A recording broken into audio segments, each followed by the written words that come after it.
Welcome to Life in the Fast Lane, your weekly NASCAR handicapping show. I'm your host, Steve Merril. You can find my guests on both WagerTalk and Sports Memo each and every week. We're going to start with Rocky Atkinson. Rocky, you're based out of Darlington, right outside of Darlington, I should say. This is your home track. It's great to have you on the premiere episode of Life in the Fast Lane. How are you doing, Rocky? Thank you, Steve. Doing good here today. Looking forward to some racing. We've got 4 races in short amount of time here, so excited about all the racing we're getting. And we might get a little bit of a spread out here because it's talking about a 90% chance of rain for Darlington tonight on Wednesday. We're doing this show live Wednesday afternoon, May 20th. So we'll have to see what happens. But first, let me bring in our other expert handicapper for NASCAR. That's Andy Lang. Andy, your home track, I would say, is the Brickyard, correct? Out there in the the Midwest, North Midwest. Yeah. Grew up around here, still live within 15 miles of the Brickyard. So been a race fan my whole life. And what a great week. We get so many races and so many chances to put picks out there and make money for us and the public. So it's a good time to be a NASCAR fan and a NASCAR bettor. Yeah, I can say you're both NASCAR experts, but I can actually say, Andy, that you're sincerely a NASCAR specialist because I believe you do NASCAR and golf, correct? You don't fiddle with those other little sports like football, baseball, and basketball. You really focus your time on the racing. And Rocky and I might be experts, but we mess around with that football, basketball, and baseball when they allow them to play again. But I want everyone out there to know that, Andy, you're really, truly a NASCAR specialist.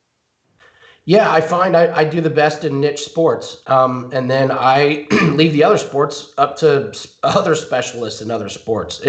With legalized gambling becoming more and more prevalent across the country, it really, really is important to depend on the people that are specialists. So I can't handicap every single sport. So I stick to golf and NASCAR, and then I trust the professional football handicappers, baseball handicappers, etc. And once I started doing that, I saw my profits go up and up and up.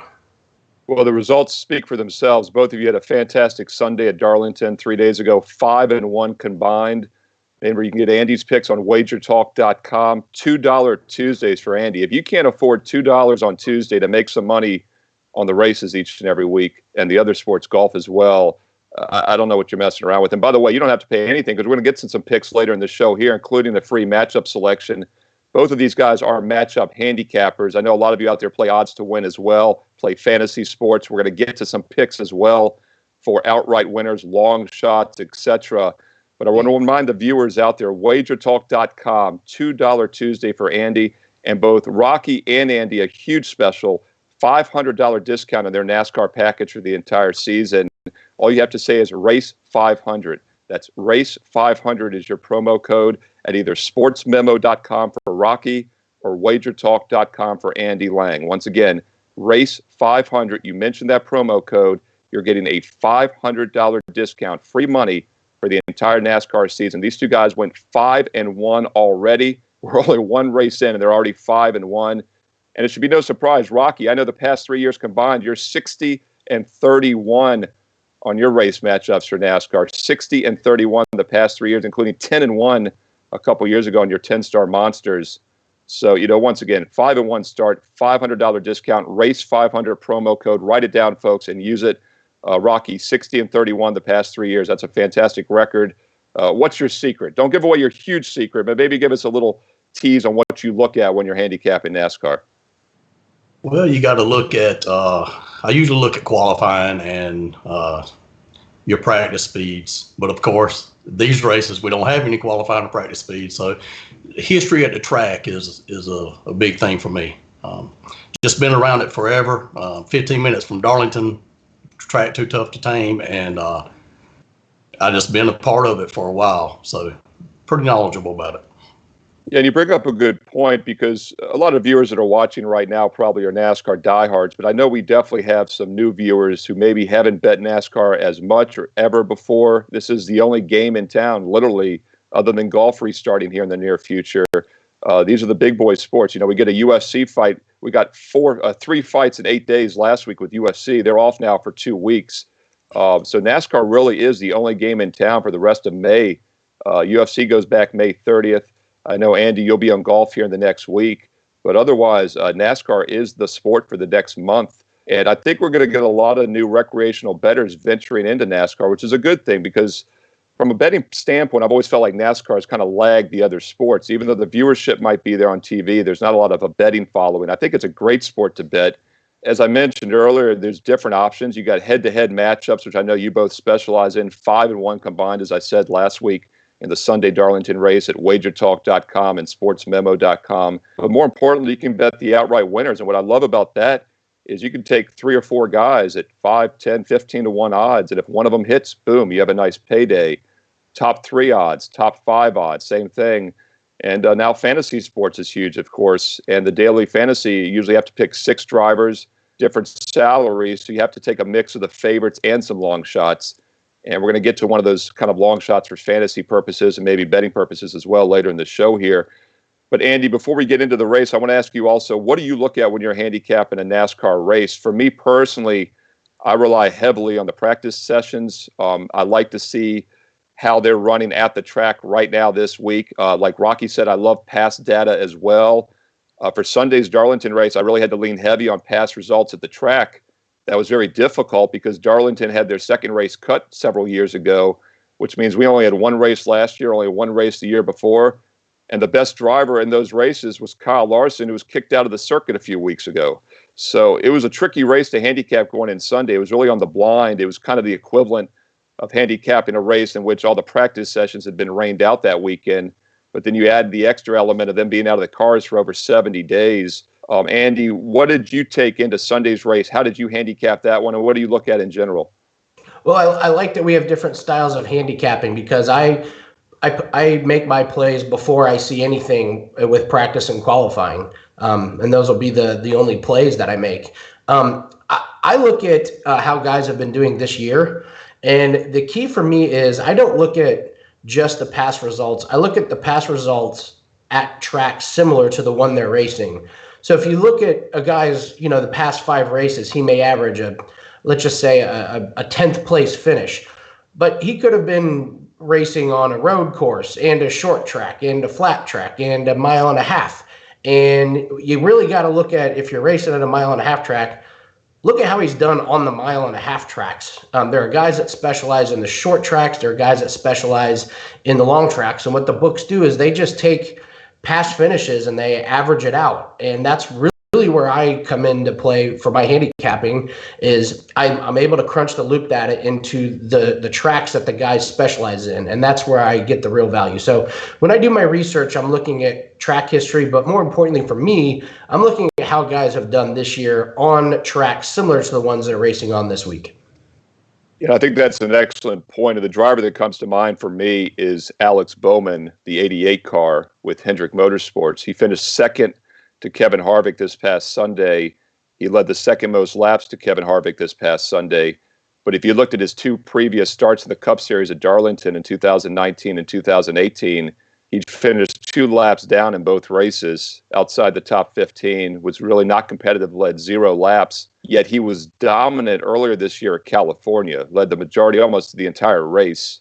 And if you look back, as I mentioned earlier, Kyle Larson had been dominant at Darlington the past couple of years. The one other track in which he had been dominant was Michigan, California, the 2-milers that translate to a track like Darlington. So I think it's an excellent way to handicap is not only past history, but more important, like you said, Andy, current form. Because if you looked at past history only with Alex Bowman last Sunday, he would not have been on your radar. But he was really, other than Harvick, probably the car to beat there. And he had run very well at California, and he's really kind of come out of nowhere this year. Rocky, speaking of which, I want to ask you about team handicapping, because as I said, Hendrick Motorsports is extremely strong Sunday. In fact, Chase Elliott and Alex Bowman, both top 4 basically late in the race. And the 2 other drivers, Byron and Johnson, were 1-2 with a lap to go at the end of stage 1. Jimmy Johnson wrecks himself basically and doesn't win the stage. One of the craziest things I've seen during his career. But Hendrick Motorsports had 4 of the best cars on Sunday. And then you look at Gibbs Motorsports as well. Kyle Busch had to come from the back, but he got strong late. Jones has been very strong there. Hamlin has been strong there over the years. And, of course, Martin Truex Jr. strong everywhere. Rocky, do you look at team handicapping as well when you look at specific tracks? And other than Hendrick and Gibbs, do you see any other teams this year that have really been kind of a heads and above everybody else? I do a little bit, not a lot, but I do put it in a little bit to my formula. Jimmy Johnson this past week, like you said, he's this past Sunday at Darlington, he's winning the race with 1 lap left at the end of stage 1, and he gets into Chris Boucher and wrecks out. So same thing with William Byron. He wrecks out. He was running second, I think you said, in the at the end of stage 1 there. Actually won stage 1. And but Penske had a bad weekend. Keselowski, I thought he was going to run a lot better than he did. But these teams, these multiple teams, they have the knowledge. They can come together and help the other teams out with them. And I think that does give them an advantage over the smaller teams, the one-car teams or whatever. Yeah, it's a good point about Penske, because I'm glad you brought that up, Rocky, because Keselowski was kind of the guy going in. Everyone thought had a real good shot outside of Hendrick and Gibbs. He was sitting on the pole. I'll ask you about that, Andy. I know you love the format there you're using the past couple races to draw pole position. By the way, for the viewers out there, last week it was basically a blind draw. The top 10 or 20 guys could get in the top 20. Keselowski got the first draw. Kyle Busch got the 4th spot, then had to go back and start 40th because of a violation. But yet Penske, Logano was non-existent that entire race. And he's a guy that had some success at Darlington over the years. So it'll be very interesting to me personally to see if Wednesday night or whenever they get this race in, if Logano is able to do better. It's hard to imagine without any practice sessions in between that they're going to suddenly fix their problems. So I'll ask you, Andy, what's your takeaway from the teams on Sunday, and also bigger picture? How do you incorporate maybe teammates and team racing into your handicapping? Well, I don't look at the big teams versus the big teams. But for example, last week I gave out on this show Cole Custer over Christopher Bell. One of the reasons was, Cole Custer's with Stuart Haas. He's in a better car and he has better resources. And even though the matchup was close, at the end we saw the better car on the better team finish ahead of the lesser car. And we've all seen all different types of racing, and one thing all types of racing have in common is the cream does rise to the top. So if you get a better team car matched up against a lesser team car, you got to pounce on it. So, and I'm not giving anything away, but Cole Custer is matched up against Christopher Bell again this week. So I'll throw that out there. But I was really disappointed in the Penske cars. Logano had won 2 out of the last 3 races coming into this week. He was awful. And Keselowski was good when he was out in front. And then as soon as he fell behind some cars, he dropped like an anchor. He was awful. I think my biggest surprise was Martin Truex. He was back in 29th, and he raced his way up to 6th place, which at Darlington is really, really hard to do. It is hard to pass 23 cars under a green flag. So his car was horrible. And actually, you mentioned us going 5-1. My one loss, I was responsible for the loss. I had Brad over Martin Truex, and early in the race, I'm thinking easiest win all year. And then Brad falls apart. Truex's car comes alive, and it just shows that the better teams are going to have the better crew chiefs and the better equipment to make all the adjustments. I look for big things out of the Hendrick cars because they could have easily had 4 of the top 6 or 7 finishes last week, if not for running into a lap car from an all-time great and an unfortunate blown tire. So I do look at it. It's not anything that I'm going to take into account on all my biggest plays. But if you can find those sweet deals with Cole Custer and Christopher Bell, those are a great way to turn a quick profit. Yeah, it's interesting too. Cole Custer, I believe, won the Xfinity race last year at this track, the one time they were there in 2019. So he is definitely a kind of the under-the-radar guy. And we talked about later in the show, we're going to have kind of a long shot pick, whatever you want to call it, for a guy that could have some value, maybe at big odds. And I think we all agree Cole Custer probably doesn't win the race on Wednesday night, but from a fantasy perspective, one of those guys in the $6,000 or $7,000 range, and you need 2 or 3 of those guys to make your roster. I think Cole Custer definitely should have some value once again. And I agree. It's ironic to me that in the age of NASCAR, where there's more parity than ever, and the cars are all basically exactly the same, the templates, everything. There's really no difference anymore between the manufacturers. that you really have probably more of a difference between the haves and have-nots than ever. And Martin Truex Jr. is an excellent guy to bring up. He's one of my favorite racers. He's a good guy. I like to root for him just on a personal level. And he's been just dominant over the years, probably more so than even his teammate Kyle Busch at times. Yet he'd been non-existent all season. In fact, that was his first top 10 finish all year in any race, which is really remarkable. And as you said, Andy, he really wasn't looking like a top 10 car most of the day.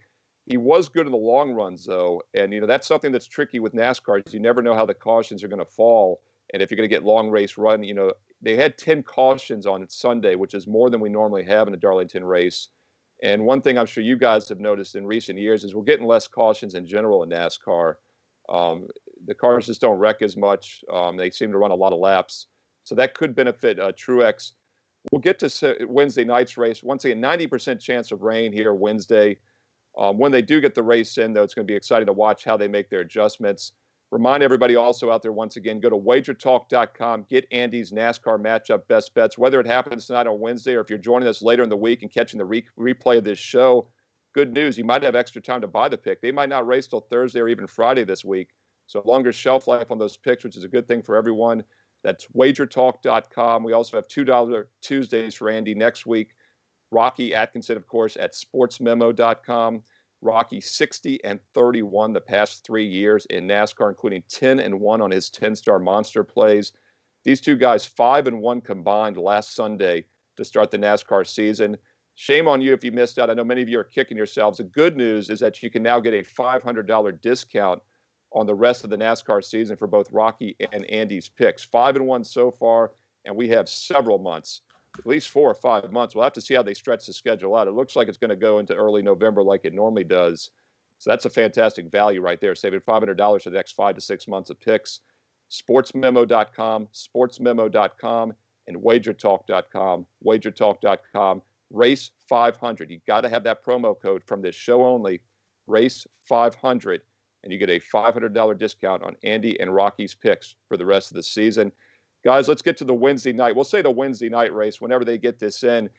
But, Andy, I briefly talked about it. The qualifying process, of course, it wasn't rained out. It would have been rained out for this race, but it was going to be out no matter what because they're not doing practice. They're not doing qualifying. They're social distancing. They're masking up, even though they're wearing helmets. This is a situation where the way they're doing the qualifying for this Wednesday night race is an inverted field. They inverted the top 20. So Ryan Preece is now the pole sitter after finishing 20th. And he would have been a great, great fantasy pick. I looked up the other day. He was either 5,700, he might be 5,400, which is dirt cheap. And he actually ran pretty well in the race. He was top 10 at one stage. I think stage 2, he was running like 7th late in that stage. Was top 15 a lot of the race and actually finished 20th, but could have been higher. But you almost can't use them now in a fantasy pick because they do positions gained and lost, and it's almost a certainty that he's going to probably be -10, -20 on positions gained and lost. I'll start with you, actually, Rocky. The inverted field here, the top 20 drivers are now at 20 through 1 versus 1 through 20, how they finished. After that, they sit where they finished. 21st through 40th is where they finished. So a guy like Jimmy Johnson and Willem Byron, as you mentioned, both wrecked, even though they were running strong. They're sitting 35th and 37th in the starting positions. I know you said you use qualifying results, Rocky, when you handicap. What's your takeaway from this crazy setup that they're going to have for race 2 here with the inverted field and the other guys basically starting where they finished? Yeah, it's going to be very similar to Sunday as no practice, no qualifying. They're getting set, like you said, by an inverted field from 1 to 20. So Harvick, who won the race, is going to be starting 20th. And Preece is going to be starting on the pole. I think Harvick's going to go through the field pretty quick. He's one of the guys I'm going to look at strong here this weekend. So the major difference that I'm seeing is if this race is run at night is on Sunday they ran in the daytime. So now they're going to be running at night, and it's going to be totally different out there on the track. So the team's going to have to adjust according to how the race cars are handling. So that's what I'm seeing. Yeah, it's an excellent point, Rocky. I'm glad you brought that up. It's something I had in my notes that I wanted to discuss with you guys. And we're kind of getting pretty deep into not the weeds, because this is important stuff. I'd say deep into the gearhead stuff here. But these cars run tremendously different in sunlight and nighttime because of the heat of the track, the heat of the tires, the air pressures, many different handling factors. And that's something, like I said, I look a lot at practice sessions over the years. You have to be careful with that data even, because a lot of the times those practice sessions are run in daytime conditions where the race will be run at night. Next Sunday, the Coca-Cola 600 at Charlotte, the longest race of the season, 600 miles, goes from daytime to nighttime. So the race finishes at nighttime, totally different track conditions, 10, 20-degree temperature drops during the course of the race. And this race is scheduled to be a night race. It was originally scheduled for 7:30 p.m. Eastern Wednesday night. They backed it to 6 p.m. Either way, it's going to be overcast. It's likely going to get rained out, which means they're going to race Thursday night. Now, this would have been the noon race on Thursday, but the Xfinity race Tuesday night got rained out. So now they're a daytime. This will be a nighttime race. And if they get rained out Thursday, I'm assuming it'll be the same situation Friday. So it does look like this will be a night race regardless of when it is run, versus this past Sunday, Andy, which was a daytime race. It was actually fairly hot in Darlington, very humid as well. So, Andy, how much do you think that'll play a difference? And would you look maybe more at the data later in the race when the track was starting to cool down on Sunday as a takeaway for what to expect maybe in the Wednesday night race? Maybe a little bit. I'm more looking at the teams and the cars that got better as the race went on, because it shows what crew chiefs and what drivers are able to communicate and figure out what they need to do to change their cars. And that is so important. You saw the teams with the best driver crew chief relationship ended up at the front. And it's because they were able to not have practice, and they were able to talk during the race and figure out how to make adjustments in air pressure, downforce, all that stuff. So I'm going to be focusing on guys who are able to adjust during the race.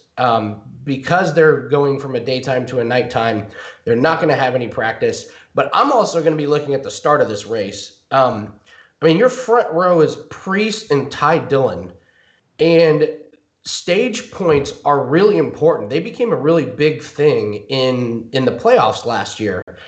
And so you have a lot of the best drivers in the middle to the back of the pack, which is hilarious. I expect fireworks on the start of this race. I expect guys trying to pass 5-6 cars going into the second turn.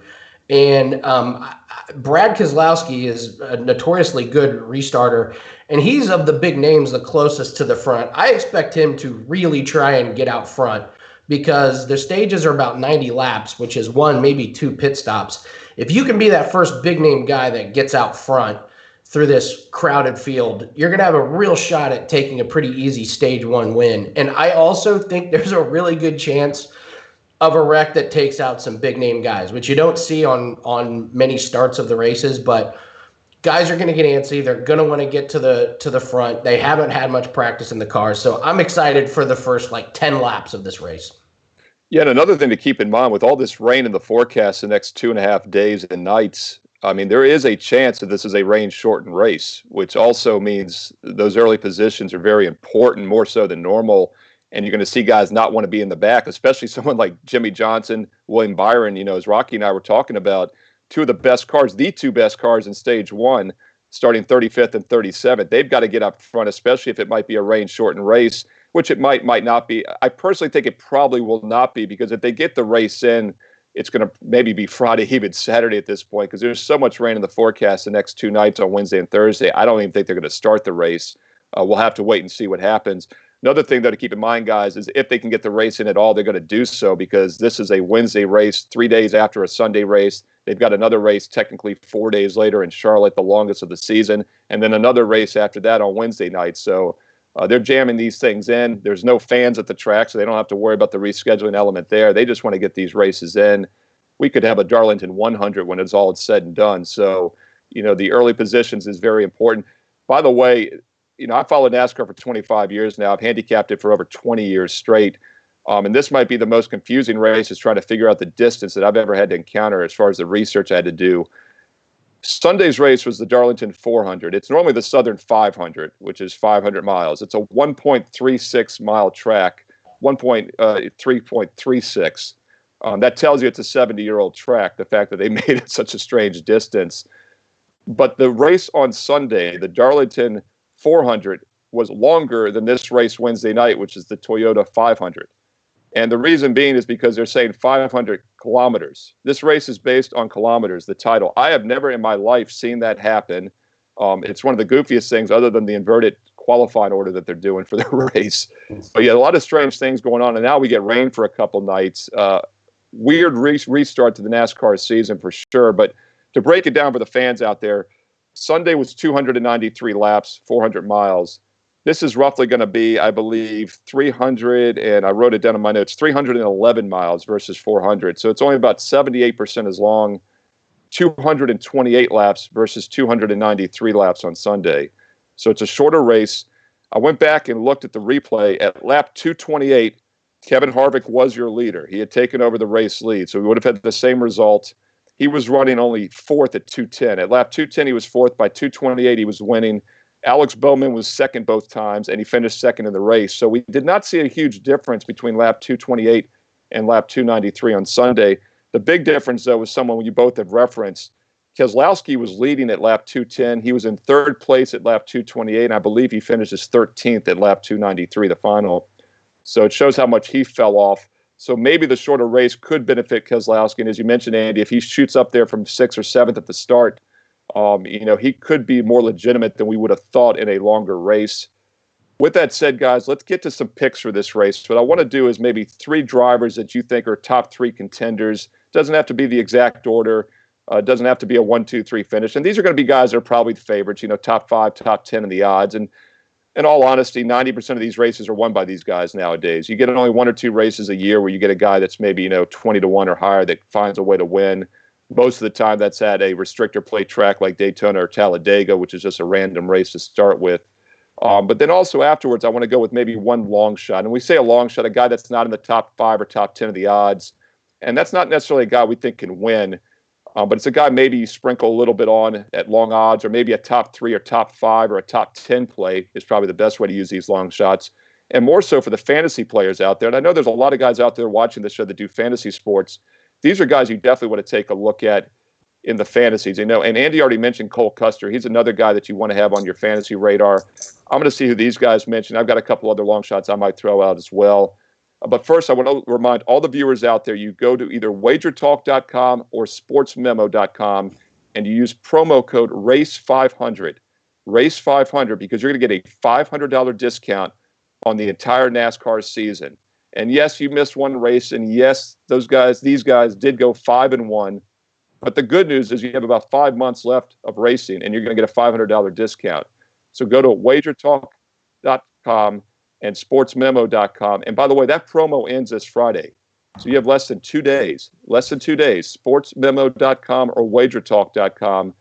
Promo code RACE500. You have to do so in the next 2 days. It ends this Friday. And you'll get Rocky's picks at SportsMemo.com. You can get Andy's picks at WagerTalk.com. Remember also $2 Tuesday for Andy at WagerTalk.com. Race 500. Race 500 ends this Friday. You got 2 days left for a $500 discount on the entire NASCAR season for these 2 handicappers. And best of all, 5-1 start. You see what they can do. You're hearing the expert advice here. And now we're going to get to some free picks for you, which can further build your bankroll. Take that money you win and go make some more money at SportsMemo.com and WagerTalk.com. Rocky, I'll start with you. Just give me 3 guys and give me a little analysis with each. We'll go back and forth here. But what are maybe 3 guys you would say are your top 3 contenders for this Wednesday night race at Darlington? Okay. I'm looking at Kevin Harvick to win again here. I've got him finishing first. He's very solid this past Sunday in Darlington. He has 2 wins here, 9 top 5 finishes, 19 top 10 finishes in his 24 races here in Darlington. His average finish is 13.8 at this track. I'm also looking at Denny Hamlin. Hamlin has 2 wins, 8 top 5 finishes, and 14 top 10 finishes out of 15 races here at Darlington. 14 top 10s out of 15 races in Darlington. That's strong. His average finish is an incredible 7.6 here at this track. And my third driver I'm looking at is Kyle Busch. Kyle's got one win, 4 top 5s, and 12 top 10 finishes in his 16 races here in Darlington. His average finish is 12 at this track. So I'm looking at those three to finish first, second, third. Yeah, and it's hard to argue with any of those, Rocky. I would agree with you. They're definitely on my radar as well. Andy, I have a feeling some of those guys might be on your radar, so I'm not going to steal your thunder here. I'll let you get a couple of comments in about your guys, and then I'll comment on them as well because I like those picks. And Andy, who are you looking at maybe as top three contenders for you this week at Darlington in the second race? Well, I tried to be different than Rocky, and so I was like, well, he took Harvick, so I got to take Harvick out of my top three, but I just can't. Like, he's so good here. So I have to have Harvick in there. In non-restrictor plate races, Harvick has 15 straight top 10 finishes. He is in the zone. He's one of three guys with 4 straight top 10 finishes at this track. He's just dominant, so I have to have him in there. I wanted to put a Hendricks car in there because I was impressed with how they did. I'm gonna put Chase Elliott in there. He's consistent. He's proven to be one of the elite drivers. After watching Jimmy Johnson rack into a lap car while he's leading, I can't trust him. Byron was not very good before this race, so I was surprised to see him doing good. So it comes down to Bowman and Chase Elliott, both of which I love, but I decided to go with Chase Elliott. Top 5 finish. He was 1 spot away from the top 3.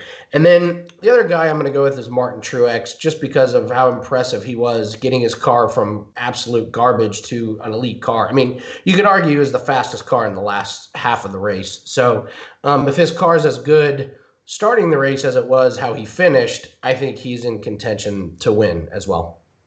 Yeah, and it's hard to argue with any Gibbs or Hendricks picks, as we mentioned earlier. When the race was finished, 3 of the Gibbs cars finished top 8, 3 of the top 8 finishes, and the one that wasn't was Kyle Busch, who was the odds-on favorite early in the week before he got moved back to 40th. So you had the race favorite, and then you had the other 3 guys finish top 8 from Gibbs.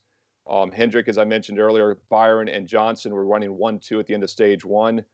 They start so far back, though, 35th and 37th. It is hard to maybe pick them to win. I could see maybe a top 3 from one of those guys, but it's going to be a long road forward.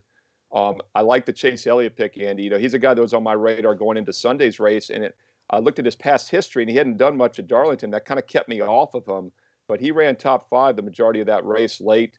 And then, of course, as I mentioned earlier in the show, Alex Bowman I stayed away from because he had never had a lead lap finish at Darlington, and he was the second most dominant car. So there's no question you can't go wrong with any Gibbs or Hendricks picks for this race. Kevin Harvick is definitely the favorite for a reason. He's less than 4-1 this week. He was about 6-1 on Sunday. He's now about 3.5-1 at most sports books. Everyone else is 6-1 or higher. Seems too obvious, but he really is the most consistent top 10 guys on these cookie cutter tracks on the circuit. He's the only guy all season that's been top 10 every race. In fact, he's been 9th or better every race. No other driver has a top 10 in every race other than Harvick. From a fantasy standpoint, he's almost a no-brainer starting 20th because you get bonus points for laps gained or for positions gained. Kyle Busch also starting there near the 20 range. So, yeah, I mean, Kyle Busch and Kevin Harvick, both from a fantasy perspective or a daily fantasy, are basically automatic plays. The problem is they're both very expensive. So you really need some long shots there to balance out your bankroll. Speaking of which, Rocky, what shot that maybe won't win the race but has big odds that you think will be a top 10 or top 15 car during this race in Darlington? I've got Eric Jones in the 20 car as my long shot pick. He's currently plus 1,600 to win the race. Jones has 1 win, 2 top 5 finishes, and 4 top 10 finishes in his 4 races here at Darlington. So he's been in top 10 4 out of 4 times. Perfect. Since he's been here. His average finish is the best among all drivers at an incredible 5.5 here at this track. So he knows how to get around it. So I'm leaning towards Jones as a long shot to win. Yeah, it's a great pick. In fact, going into Sunday's race, you know, I said I was looking at a lot of past data at Darlington to try to find some dark horses since I did have practice sessions to look at. And Eric Jones was the guy that jumped out to me when I was doing my research this past weekend. I couldn't really find a matchup I liked with Jones, unfortunately, to really take advantage of it Sunday. But I love the fact he's on a dominant team, as we've said, with Gibbs, and he has a great track history as well at Darlington. You're still getting a pretty good price. You know, if you're to take Kyle Busch or Denny Hamlin, you're getting a single-digit return, but you're getting their teammate here about 2-to-1 twice the odds, around 15-1. And then on top of that, he's been a consistent top 10 performer at Darlington, so there's no doubt he'll be in the mix And, people think long shots have to be 50-1. You make a lot of money at 15-1. And he's a guy that could definitely have a nice payday. Andy, what about you? Anybody you see that's kind of flying under the radar, maybe has long odds, or maybe in the daily fantasy has a good little payout there in the the $6,000 or $7,000 range? Yeah, I'll throw you a couple names. I thought Matt Kenseth looked great, taking over the 42 car. That's a great car. And I said last week I was anxious to see how him and Ryan Newman did, and they both were pleasant surprises. I was glad to see both of them do good. I mean, Kenseth was top 10 his first race back, so he's in a great car. He had a great showing last week. He's a veteran, so I don't think a lot of people will be on him. One quick one I got to mention is Kurt Busch at plus 1,500. He was third on Sunday. Over the last 4 races at Darlington, his average finish is 4.8. Only one driver is better than him, and that's Harvick. So Harvick's 4-1, and you can get Kurt Busch at 16-1. A guy that averages inside the top 5. So if he's in the top 5, he's going to be there at the end. But I'll give you the goofiest one. He's quite possibly the worst driver in NASCAR, skill-wise. He managed to somehow not complete 1 lap on Sunday, which is almost more goofy than Jimmy Johnson running into a back marker. And that is Ricky Stenhouse at 130-1. A $10 bet gets you $1,300. And Ricky knows this, or Rocky knows this. I know you know this, Rocky. Stenhouse knows his car is not good enough, and his crew chief knows his car and driving ability is not good enough. So what they've said, and they've been very open about this, they are going to swing for the fences to get a win. They would rather finish last than 10th. So what they've done in the races before the break was they made ridiculous pit stop strategies. They tried to do fuel mileage stuff, and it almost worked for him one time. One time he was up by the front, and he almost won, which is completely ludicrous. But if you want to turn $10 into $1,300 with no practice, with the chance of rain, with a team that has openly said we're going to swing for the fences and go against the grain just to try and get one win, I think if you play Stenhouse for the rest of the season at $10, he may get at least one completely ridiculous win. And then we get to watch Ricky Stenhouse in the playoffs get blown off the track. It's an amazing pick because when I was looking at the group matchups late last night at the odds at one sportsbook, they have a Group E matchup with 4 drivers, and Ricky Stenhouse is actually the favorite in that group. And that was the one thing out of all the odds I was looking at last night that caught me by surprise because his car caught on fire, as you mentioned, less than 1 lap into the race, and he was done. But in that group as well is Cole Custer. So he's favored over Cole Custer, who you've talked about, Andy, is a nice little dark horse as well. Won this track last year in the Xfinity race, ran well last Sunday. He's favored over Cole Custer. He's favored over Christopher Bell, and he's favored over John Hunter Nemechek in this group. John Hunter Nemechek was a top 15 car, I believe, and was actually running top 10 late in the race as a rookie. In fact, Nemechek and the other one, I was surprised no one mentioned, was Tyler Reddick. Those are the 2 dark horses I was going to mention. And they're pretty obvious if you look at the race results because they were top 10 cars late in the race. But Tyler Reddick was a legitimate top 10 car the entire race. He's back-to-back Xfinity Series champion. He's now the probably Rookie of the Year candidate along with Nemechek in the Cup Series. Yet Stenhouse Jr. is favored over all of them in the group matchup. So you could be onto something here, Andy. I think the odds makers, at least the sharp odds makers, a few of them have recognized that as well. And what's interesting about your analogy is with Stenhouse is he's a guy I always look at, of course, on the restrictor plate tracks, especially at Talladega. He's had some wins there, and those are the most random races of the season. And as you alluded to, with the rainouts, the shortened race here, the no practice sessions, there's no fans, this second Darlington race is about as random as you can get as well, other than having Sunday's race to look at for data. So Stenhouse is an interesting pick, and there are a lot of things that make sense about that. As you said, it probably won't happen, but you're getting a hell of a payday if it does. And he's definitely a guy that does well at restrictor plate tracks. And even though this is only a 1-miler, it's got some of those elements as well with the uncertaintiness. But yeah, I like those picks from both of you. Team Gibbs, Team Hendrick, as we've talked about, are going to be the teams to beat. Kurt Busch, though, and Eric Jones were 2 guys I had circled Sunday as great racers on this track over the years. In fact, you go back to 2003 with Kurt Busch, he had the closest finish in NASCAR history. Once again, you think those normally happen at restrictor plate tracks. It happened at Darlington, where Ricky Craven nosed him out by like 100th of a second. So Kurt Busch has been good at this track now for nearly 20 years. He finished 3rd on Sunday. Eric Jones with Gibbs Racing had a top 8 as well. So I think both of those guys have excellent chances of legitimate chances of winning at 15, 16 to 1. And then, of course, if you're looking for some fantasy long shots, Andy had mentioned Cole Custer earlier, Stenhouse there. I'll mention Reddick and I'll mention Nemechek, the 2 Rookie of the Year candidates as well in that 7,000 range of the daily fantasy. All right, guys, we're going to wrap things up. It's been a great show. First, I want to remind the viewers out there, Race 500. You need to remember that promo code, and you need to use it by this Friday. You've got less than 2 days to go to save $500 on the entire NASCAR season between Rocky Atkinson and Andy Lang. Rocky is at sportsmemo.com, sportsmemo.com. Andy is at wagertalk.com, where you can also get $2 Tuesday. What a fantastic deal that is. Wagertalk.com for Andy's picks, sportsmemo.com for Rocky's NASCAR picks. Just 5-1 this past weekend. They'll try to be perfect this next time out. Just 5-1. Not a bad start, though. Rocky now 60-31, by the way, the last 3 years. 10-1 on those 10 starts. 5-1 combined, Andy and Rocky this past Sunday. You've still got nearly 5 months of NASCAR, but you got less than 2 days to save $500 with Race 500. That's your promo code, Race 500, sportsmemo.com, wagertalk.com. Okay, guys, on the way out here, I want one matchup pick. Now, I know your best bets are going to be on the website, sportsmemo.com, Rocky, but I want one matchup pick from you. If you could still hear me. You still there, Rocky? You got me? His battery died. All right.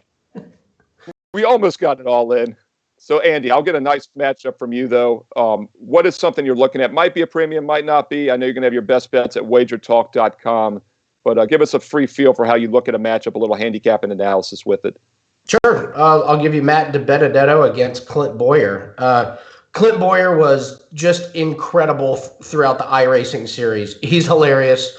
Always been a fan favorite, just of how funny he is. But he's at the end of his career. He's on the last lap, shall we say. And DiBenedetto has finished ahead of Boyer in 3 out of the last 4 races. His average finish this year is 10th. That's 4 spots better than Boyer. Sunday at Darlington, DiBenedetto was better than Boyer. And if you watch the sport, which me and Rocky watch every lap, and you learn so much about the drivers and their tendencies. Boyer is a guy that qualifies well and then falls back. He's like a horrible fantasy driver, and he openly says, I don't know why our car gets worse as the race goes on. So he's a guy I like fading just because his car just doesn't come alive. And other cars you'll see come alive, his tends to get worse. And DiBenedetto has been really good this year, running consistently in the top 12. Boyer will qualify like 3rd or 4th and then end up finishing 13th or 14th, which is what happened again. And now he's got no practice. He's got no qualifying. They've got no experience. So this is a team and a driver that have shown in the past they don't know how to get their car better throughout a race. And now they're going to try and do it with no practice and no qualifying. I'm looking for DiBenedetto to finish ahead of Boyer once again for the next Darlington race. So that's my free pick. Yeah, I like it, Andy, because DiBenedetto is actually a guy I almost mentioned as one of my kind of like sleeper picks, along with Reddick and Nemechek. He's one guy I forgot about. Cole Custer is somebody else. You know, he'd won the Xfinity race last year, as we talked about. But yeah, I'm glad you brought up DiBenedetto because he's one guy we haven't talked about on the show that could be a little bit of a long shot sleeper as well, especially for fantasy. And I also like that you're playing against Boyer. When I was doing my research for Sunday's race this past weekend, he was a guy that popped as kind of a play against driver at this track. He hasn't been good at Darlington in general. One thing that concerned me, though, is that his team has been very strong the last year or so. And he's on Harvick's team, of course, which has been the most dominant car at this track, as we've referenced several times. But that also tells you a little bit about Boyer. The fact that Harvick was so good Sunday and that Boyer still couldn't get it done. He was actually running, I believe, 4th at lap 210. And then at lap 228, he was 6th. You know, so he would have held up okay in the shortened race, but he wasn't even top 10 when it was all said and done. So he was fading. And now with the race under their belt, I would think DiBenedetto will be even better in this race. Rocky, we got you back. Rocky was running out to his car to get his matchup data, and I think we got him back here. Sorry about that. Yeah, it's a good time. Andy gave us DiBenedetto over Boyer, and I like what he's thinking there. Do you have a matchup you want to give out to everybody? They can get, of course, your best bets at sportsmemo.com. Sportsmemo.com, you're 60-31 the past 3 years, 10-1 on your 10-star best bets. You're not going to give us a 10-star for free. We don't expect that. But we would like to see what you're looking at maybe in one matchup and a little bit of the analysis and the handicapping process, the thought process behind it. All right. I like Logano here, minus 145 over Blaney. Logano has 2 wins here in Darlington, 7 top 5 finishes, 10 top 10 finishes in his 18 races here. His average finish is 13.3 at this track. Blaney has no wins, 2 top 5s, 3 top 10s in 14 races here in Darlington. His average finish is 16.1 at this track. Logano's going to start 3rd here tonight, while Blaney's going to be starting in the 5th position. So I'm going to recommend a small play on Logano to finish ahead of Blaney here in this one. Yeah, I love where you're going with that, because I'm glad you brought up Ryan Blaney. I keep calling him Dave Blaney, his father, but Ryan Blaney, along with Chase Elliott, is probably the best up-and-coming driver on the circuit, but for some reason he hasn't gotten it done at Darlington. And I told Andy, Boyer was a guy that popped when I was doing my research as a play against, and Blaney was another one. And it was surprising for me because Blaney's been a real play-on driver for me this season. He could have won at Daytona. I forget what the other track. It wasn't California. I think it was probably Vegas, because Bowman was dominant at California. But I believe it was either Phoenix or Vegas, which is another track he probably should have won the race earlier this season. So Blaney's been a guy for me personally I think could be a real play-on driver this year, and is probably flying a bit under the radar. But this is not the track that you want to use him, and he was non-existent on Sunday. Now, we mentioned earlier that Logano kind of was as well, but historically he's been pretty good at Darlington, and he's been very good at other tracks this season. So I like the line of thought there, and I would think if there's 2 guys that are going to bounce back in this next race at Darlington, it's going to be Logano and Kyle Busch would be my 2 picks for bounce-back drivers. These are 2 fierce competitors. They're 2 championship drivers, and they both had off days on Sunday. I would expect them both to bounce back with much better effort. So you're getting the bounce back factor with Logano and kind of a play against driver, at least on this track with Blaney. So Rodkey likes Logano over Blaney, and Andy likes De Benedetto over Boyer. And I want to remind you guys one more time, 2 days left by this Friday to get $500 off the entire NASCAR season for both Rocky and Andy. WagerTalk.com, SportsMemo.com. And speaking of Friday, we will have a special Friday edition. Now, normally this show is going to be on Wednesdays at 2 p.m. each week for the NASCAR races, but since there's so much racing, we're going to have a bonus show this Friday scheduled 2 p.m. for the Charlotte 600 race this Sunday. Now, we'll have to see how things play out with the Darlington race, but right now we're planning a Friday afternoon show to look ahead to Sunday's Charlotte race, and then we'll be back next week at the normal time, Wednesday next week, May 27th, 2 p.m. Eastern time, here on the channel to look to the second Charlotte race next Wednesday night. So normally Wednesday, 2 p.m., but we will have a bonus show this Friday afternoon. So be sure to come back for more information. Keep in mind, 5-1 so far start for these 2 guys on their NASCAR matchups. SportsMemo.com, WagerTalk.com, promo code RACE500. Go there right now and make some big money and save some money for the entire NASCAR season. Rocky, Andy, it's been great. We went a little long here. This was the 600 version of the show, I guess, but I think there's some great information. Look forward to talking to you guys this Friday for the Charlotte preview, and then again next Wednesday, 2 p.m. Eastern, right here on the channel. Good luck this weekend, guys, and thanks for joining me. Thanks. Good luck, everyone.